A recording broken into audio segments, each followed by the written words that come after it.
Le premier rayon. Cette leçon traite des vertus divines du premier rayon, le rayon de la volonté de Dieu en action. Les autres qualités de ce rayon sont le pouvoir, la protection, la foi et l'espoir. Les leaders occupant des positions gouvernementales et les cadres d'entreprise en font souvent partie. La couleur du premier rayon est le bleu royal. Ses principaux représentants sont l'archange Michel, l'Élohim Hercule et le Shohan El Moira. Avant de commencer la leçon, il est suggéré de contempler les portraits de l'archange Michel et du maître El Moria. Il y a environ 10 milliards d'âmes qui utilisent la Terre comme salle de classe, dont à peu près 6 milliards se trouvent actuellement en incarnation. Chaque être humain appartient à l'un des 7 rayons ou départements de la vie. Cela signifie que chaque personne a une affinité avec les qualités particulières, les talents et les attributs que représente l'un de ces 7 départements majeurs et, pour avoir créé une dynamique correspondante, elle se sent heureuse et à l'aise en compagnie de gens de vibrations similaires aux siennes. Les individus appartenant au premier rayon sont habituellement plus faciles à reconnaître que ceux des autres rayons, car ils montrent généralement une énergie et une force illimitées. Ce sont eux qui réalisent les choses. Ils aiment l'action, sont des dirigeants nés, des chefs capables de gérer des activités variées. Chez les individus moins développés du premier rayon, leur dynamisme peut devenir parfois déplaisant. Les personnes qui ont besoin d'énergie et de force, de foi en Dieu et dans le bien, devraient faire appel aux grands êtres du premier rayon, en particulier au maître ascensionné El Moria, à l'archange Michel et à l'Élohim Hercule pour attirer en eux le rayon bleu d'énergie, en faisant la déclaration suivante. Ayam, je suis la force d'Hercule, Ayam, je suis son énergie et sa force illimitée, et je ne suis jamais fatigué. Le maître ascensionné El Moria. El Moria vint de Mercure comme gardien. En tant que Shohan du premier rayon, il représente la volonté de Dieu, il aide les personnes qui ont des responsabilités gouvernementales et assiste quiconque veut faire la volonté de Dieu. El Moria s'est incarné plusieurs fois en roi. Il fut Melchior, l'un des 3 mages qui trouvèrent leur chemin vers Jésus. Plus tard, il fut le roi Arthur des Chevaliers de la Table Ronde. En tant que Thomas Moore, poète irlandais, il écrivit les paroles de la chanson Believe me in all those enduring young charms. Il vécut cette incarnation pour contrebalancer les nombreuses fois où il s'était incarné en tant que dirigeant. En compagnie de Kuthumi et Joe Cool, il s'efforça d'apporter à travers le mouvement théosophique la compréhension de la loi cosmique. El Moria fit son ascension vers 1888. En 1951, El Moria, assisté par Saint-Germain, se vit accorder la dispensation du Pont vers la Liberté. Fonctionnant comme éditeur de la revue mensuelle Le Pont vers la Liberté, il utilisa le nom de plume Thomas Prince égale Thomas Publi. Les maîtres ascensionnés dictèrent des messages par l'intermédiaire de Géraldine, la flamme jumelle d'El Moria. Cette connexion, de même que le service précédent de Géraldine à la fraternité, rendirent les dictées plus aisées.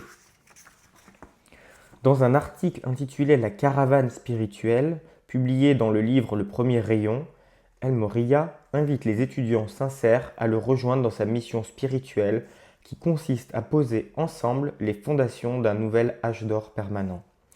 El Moria a la charge du temple de la volonté de Dieu qui se trouve à Darjeeling en Inde. La note clé du temple est Pomp and Circumstance de Elgar. Sa note clé personnelle et celle de sa flamme jumelle est Panis Angelicus. Message d'El Moria. Je parle à tous les humains, où qu'ils se trouvent. Du cœur de la création est ici issu le décret stipulant que la volonté de Dieu doit maintenant se manifester à travers votre vie, vos énergies et vos sens. Je dirige ces mots dans les mondes mentaux et émotionnels de cette planète dans toute apparence enveloppant un fils ou une fille sincère du royaume qui a oublié la destinée de la maîtrise divine. La volonté de Dieu est bonne. La volonté de Dieu veut un peuple libre. La volonté de Dieu veut que l'axe de la terre se redresse et que les extrémités climatiques s'égalisent miséricordieusement. La volonté de Dieu veut que tout homme tire du plus profond de lui-même la substance et les ressources dont il a besoin au quotidien. La volonté de Dieu veut qu'il n'y ait pas de voile entre lui et l'homme et que les anges, les dévas et tous les êtres libres et divins marchent et parlent avec les évolutions de la terre aussi librement que les hommes parlent aujourd'hui entre eux. Voici la volonté de Dieu, que les estropiés retrouvent leur intégrité, que les grabataires se lèvent, que les handicapés retrouvent l'aisance et l'équilibre, que chacun pénètre dans les replis les plus profonds de son cœur pour faire face à sa propre divinité suprême et la voir, et qu'il soit subjugué par la magnifique perfection préordonnée et dévolue à chaque courant de vie. Il est temps que la volonté de Dieu s'imprime avec une telle force et puissance dans la conscience de l'humanité qu'elle ne puisse plus s'attarder dans les ombres ni accepter aucune limitation comme faisant partie de la grande cause universelle première. Ceux qui, dans des corps non ascensionnés, veulent bien formuler la puissante pensée suivante, mentalement et si possible en parole pendant 5 minutes et 3 fois par jour, sont moi-même en action. La volonté de Dieu est bienveillance, la volonté de Dieu est lumière, la volonté de Dieu est bonheur, la volonté de Dieu est paix, la volonté de Dieu est pureté, la volonté de Dieu est équilibre, la volonté de Dieu est gentillesse. J'ai passé de nombreux siècles à entendre les hommes et leurs instructeurs parler de volonté de Dieu et de soumission aux circonstances. Cela doit cesser. La vie renferme le pouvoir de la maîtrise et dans ma pleine énergie dynamique cosmique accumulée se trouve la certitude et la pression de la foi dans l'accomplissement de cette volonté. Le vœu de servir. Sur l'air de Pomp and Circumstance, marche numéro 4 d'Elgar. Nous nous inclinons devant El Moria, nous, tes Shélas, faisons l'humble vœu de consacrer maintenant et de dédier à nouveau notre vie à ton service.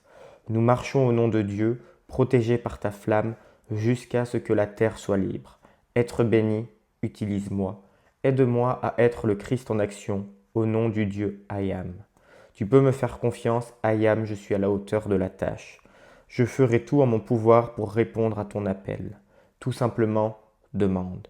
El Moria, mon ami, je suis avec toi jusqu'à la fin, pour faire ta volonté, non la mienne. Mets ta main dans la mienne, tu peux maintenant te fier à tes Shélas du pont vers la liberté. Oh, comme nous t'aimons, nous t'aiderons à tenir jusqu'au bout. Arme-nous de ton épée, et d'un commun accord, nous vaincrons malgré notre petit nombre. Nous attestons maintenant que nous ferons de notre mieux pour des vœux qui furent faits avant que nous fussions nés. Nous servirons jusqu'à ce que l'âge d'or se manifeste. L'archange Michel. Les archanges soutiennent la nature émotionnelle du Créateur pour en nourrir l'humanité et pour que celle-ci l'utilise. Ils incarnent une qualité particulière de Dieu et c'est par eux que s'écoulent les énergies des 7 rayons vers les 3 royaumes, angéliques, humains et élémental. Des 7 puissants archanges qui sont les messagers de Dieu, le plus connu est le Seigneur des archanges, le prince Michel, qui est l'archange de la foi, de la protection et de la délivrance du mal. Les innombrables prières dont il a été l'objet, chacune accompagnée de sa réponse immédiate, l'ont rapproché du peuple de la terre. D'une prestance éblouissante, l'archange Michel a de magnifiques yeux bleus et de cheveux blonds et dorés. Il incarne la confiance et la foi en Dieu, et il a souvent répondu aux demandes des gens dans la détresse de l'âme, de l'esprit et du corps. Lors de la première incarnation de l'homme sur terre, il choisit de lui-même de devenir gardien de la foi de l'humanité en son Dieu. Il s'empresse, soit lui-même, soit en déléguant l'un de ses assistants célestes, d'apporter une aide à quiconque se trouve dans sa détresse et fait appel à lui. Le temple du Seigneur Michel se trouve dans les montagnes rocheuses canadiennes, à proximité de Banff, dans la province d'Alberta. Il a existé autrefois physiquement sur Terre, mais c'est aujourd'hui un temple éthérique. Il est de forme circulaire, a des proportions gigantesques et dispose de 4 entrées situées aux points cardinaux. Le temple est fait d'une superbe substance dorée, incrustée de saphir, et il y a sur son dôme une représentation du Seigneur Michel. Quand vint le premier groupe d'humains pour habiter sur la terre, le Seigneur Michel les accompagna pour leur servir de gardiens.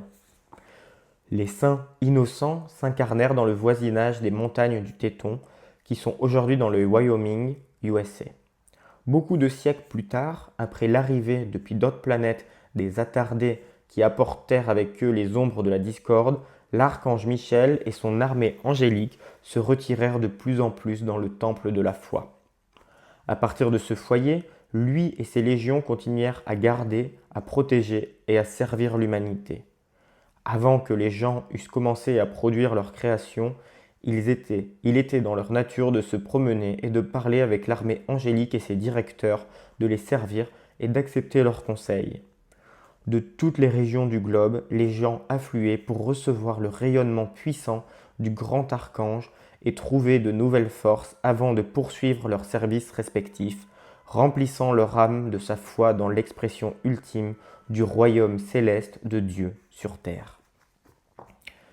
C'est de ce temple éthérique que les assistants de l'archange Michel partent sans cesse pour leur mission de protection, de miséricorde, de rédemption et de salut. De là, le rayon de foi absolue et inébranlable en Dieu irradie la substance émotionnelle, mentale, éthérique et physique de la terre et de ses évolutions résidentes. La nuit, tous ceux qui aspirent à libérer la race de la maladie, de la lassitude de l'âme et de toutes les limitations humaines viennent dans leur corps subtil y retrouver le courage et la force de continuer le service qu'ils ont choisi de rendre à la terre. Quand un individu invoque l'archange Michel et ses légions, ils répondent et soulagent les humains des pressions qui se sont attachées à eux et qui se nourrissent de leur vraie vie. Certaines de ces prestations de masse, qu'on appelle entités de masse, sont des accumulations d'énergie d'une ampleur considérable. Un individu pris dans les filets d'une telle entité en se reliant à elle par des pensées et des sentiments similaires n'a pas suffisamment de vitalité spirituelle, de sagesse, de force ou de courage pour s'extirper par lui-même de cette méchanceté. Mais s'il lance un appel à l'aide à l'archange Michel et demande d'être coupé de cette énergie, Michel et ses légions viennent et lui apportent l'assistance requise. Il est cependant impératif que vous formuliez votre appel consciemment et avec sincérité. Dans ce cas, son efficacité est assurée.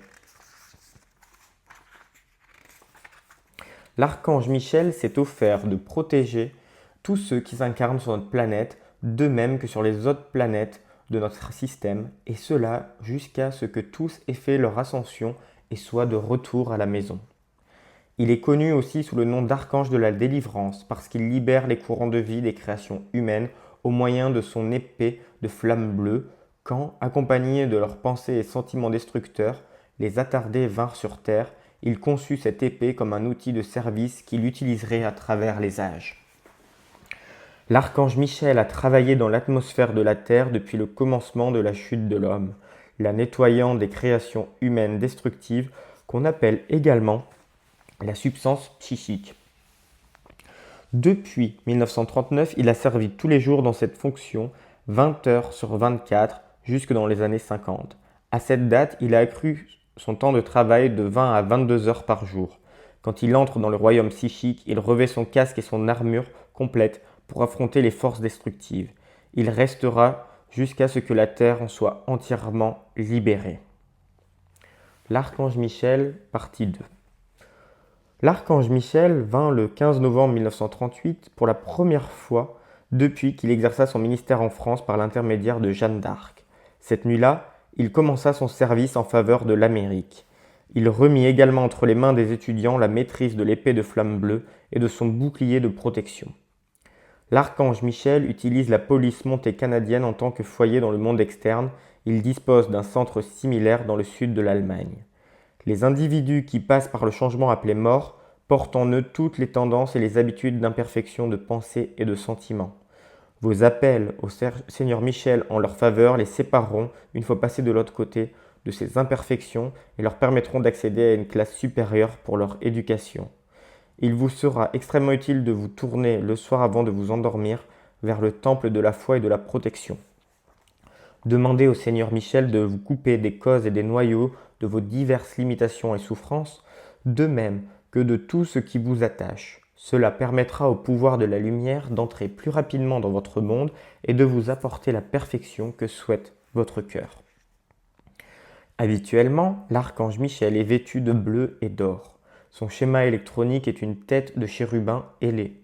Sa bannière est un soleil doré sur fond bleu qui porte les figures des 7 archanges. Il est fêté le 29 septembre.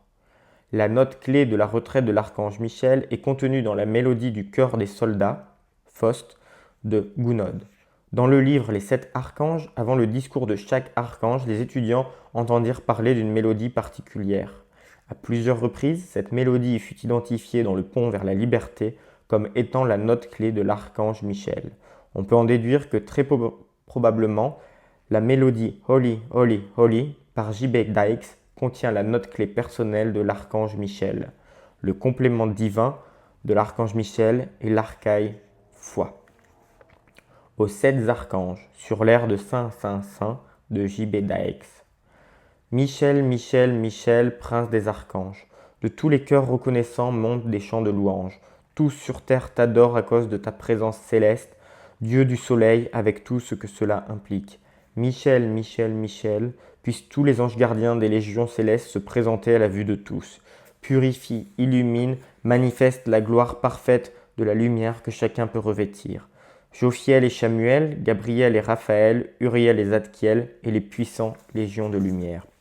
Chérubins et séraphins des royaumes de gloire, déchirez maintenant le voile qui trouble notre vue humaine. 7 archanges bénis de l'illumination, nous invoquons votre présence par nos hymnes de louange. Gardez-nous dans la consécration à l'accomplissement du plan divin, gardez-nous dans la pureté pour être vos ministres. Message de l'archange Michel. Puisse l'humanité savoir un jour tout ce que les anges, les veilleurs silencieux et les dévas ont réalisé dans la conduite de la radiation du ciel à travers l'atmosphère inférieure de la Terre, pour que le souffle physique même insufflé dans les poumons soit dispensateur de vie, plutôt que ceux-ci soient remplis du réel poison qui détruirait leur forme physique. Ô brillants dévas des cathédrales, veilleurs bénis des églises, glorieux anges demeurant au-dessus des missions dans les quartiers de Bowery et Chinatown de la ville de New York, je vous aime. Je vous apporte l'amour de la maison. Vous qui savez que les 7 archanges sont ce soir dans l'atmosphère de cette ville, je vous apporte du courage. Enfants de la terre, vous vivez au milieu d'un royaume habité par des êtres de perfection, exilés volontairement de la gloire de la cour céleste. Souvenez-vous-en lorsque vous marchez dans vos rues, visitez vos malades et fréquentez vos églises. Soyez conscients de ces êtres silencieux au-dessus de vos têtes, de ces puissants dévas dont le ministère a sauvé l'humanité de la démence de masse. Je vous invite à le faire. Ils ont des noms, des sentiments, un but. Ils ont l'amour et l'espoir, tout comme vous. Ils sont restés beaucoup de siècles dans ces pays, mais en Europe pendant des milliers d'années, en Asie pendant des centaines de milliers d'années, et ils apportent leur don de vie qualifié. Puis-je vous dire que vous n'êtes en aucun cas tout l'espoir du monde, mais que vous êtes une partie intégrante importante parce que nous vous éclairons sur ce que nous faisons, comment nous le faisons et comment vous tous, individuellement, pouvez collaborer avec nous pour aider ceux qui, ayant peut-être une plus grande dynamique que vous, n'ont cependant pas le contact. Ils n'ont pas suffisamment confiance en eux-mêmes pour franchir le gouffre de la raison et entrer dans le royaume dans lequel nous résidons. Nous vous utilisons, vous, le corps des étudiants et tous ceux qui ont accepté la réalité des maîtres ascensionnés, pour établir un pont sur ce gouffre, cet abîme auquel il est fait constamment référence dans vos enseignements occultes et spirituels. Beaucoup ne peuvent pas le franchir. Il y a dans les canaux orthodoxes beaucoup d'êtres très évolués et très développés qui, pour des raisons de superstition, par peur du ridicule, par bigoterie ou autre faiblesse de l'âme, sont incapables d'agripper l'invisible main du maître ou d'accepter la réalité de la radiation et du pouvoir que vous, individuellement et collectivement, avez réussi à saisir. Voilà votre immense service et votre opportunité. Comment la hiérarchie pourrait-elle accomplir le plan divin au travers d'êtres non ascensionnés sans parler avec eux, sans leur dire ce qu'elle fait et sans leur donner la possibilité de l'aider.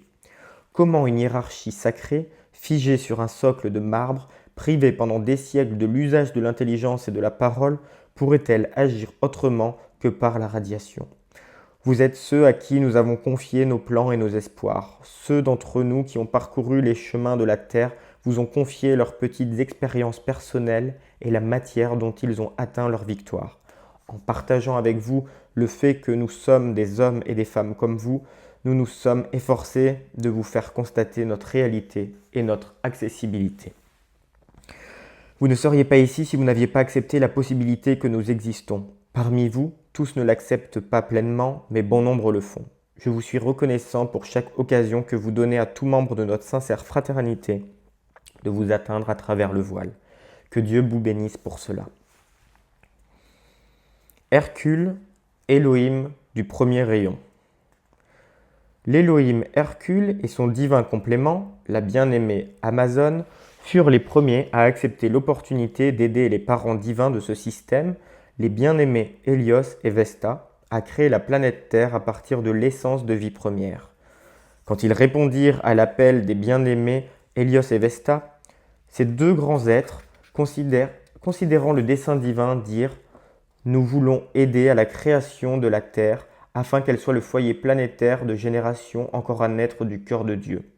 La volonté de faire doit précéder toute création constructive. Elle doit être accompagnée de la force d'accomplir ce qui est conçu pour étendre les frontières du royaume du Père. Hercule et Amazone représentent la puissante flamme bleue de force, de pouvoir et la volonté de faire. En faisant appel à eux pour qu'ils vous enveloppent de leur protection, force et pouvoir, vous attirez leur puissante assistance dans votre monde et vos affaires, car aucune force ne résiste au puissant Hercule. Message d'Hercule. Ayam, je suis l'Elohim qui incarne la volonté de faire. Ayam, je suis l'Elohim de la décision. Absolument tout ce qui a été accompli sur le plan terrestre l'a été par des hommes et des femmes de décision, par des anges, des élémentaux et des dévas de décision, par des êtres qui ont volontairement choisi de combiner les énergies de leur vie avec la volonté de faire. Sans cette volonté de faire, il n'y a pas d'accomplissement. Avant toute action, toute manifestation, il doit y avoir dans la conscience de la volonté de faire. Dans ce schéma universel, c'est mon privilège et mon honneur d'incarner le feu de l'enthousiasme et la volonté de réaliser l'intention de Dieu.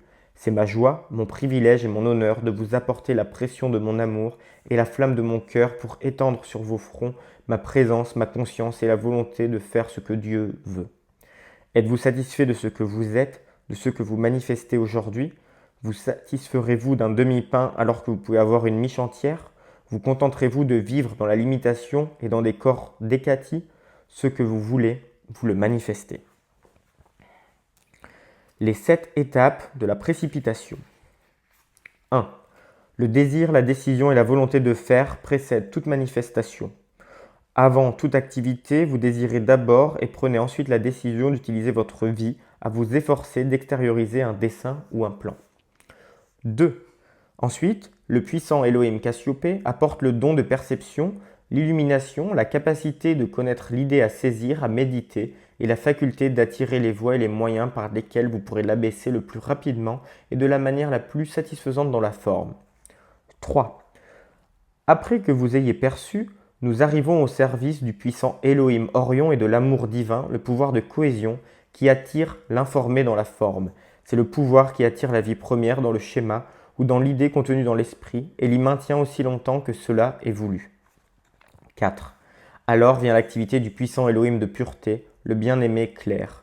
Son action est de stabiliser l'image clarifiée, de ne permettre aucune distorsion par désir ou opinion du jeu externe, d'être en quelque sorte un pan de verre pur à travers lequel cette idée parfaite est d'abord attirée comme une matrice, puis remplie de substances lumineuses et perfectionnées. Ensuite vient l'activité de l'Elohim Vista, cyclopée, qui garde la concentration et la consécration des énergies jusqu'à ce que le dessin soit terminé. 6. Dans le cas de la précipitation, les activités des 6e et 7e rayons sont inversées. C'est donc maintenant qu'intervient l'activité du puissant Elohim Acturus, par l'usage du feu violet, le rythme de l'invocation et la précision, le polissage en douceur de la forme dans le but de parfaire son harmonie. 7. Quand tout cela est accompli, l'Élohim de paix, le bien-aimé tranquillité, prend la forme, la croix en beauté, en harmonie et en service, et la scelle dans sa flamme de paix cosmique et christique. Cela permet à la création d'être soutenue en permanence. Suivez jusqu'au bout notre procédure pour précipiter dans la forme une idée constructive ou une chose que vous souhaitez manifester. D'abord, bien sûr, demandez en votre fort intérieur à votre singe christique de vous donner l'image schématique parfaite de ce que vous désirez manifester. Ce qu'un homme veut, il l'aura, car la volonté est le pouvoir magnétique de la divinité dans son cœur, et cette volonté invoque et apporte à l'homme ce qu'il désire. Je vous embrasse aujourd'hui pour que vous réalisiez ce que vous voulez être, vous le serez. Ce que vous voulez manifester devra venir, car telle est la loi. Souvenez-vous d'Hercule à mesure que vous progresserez. Je vous prie de refuser toute limitation dans vos jeux individuels, puisque vous savez qu'il ne faut qu'exercer la volonté en vous-même pour attirer tout ce dont vous avez besoin. Dites souvent « Je veux être libre en Dieu ».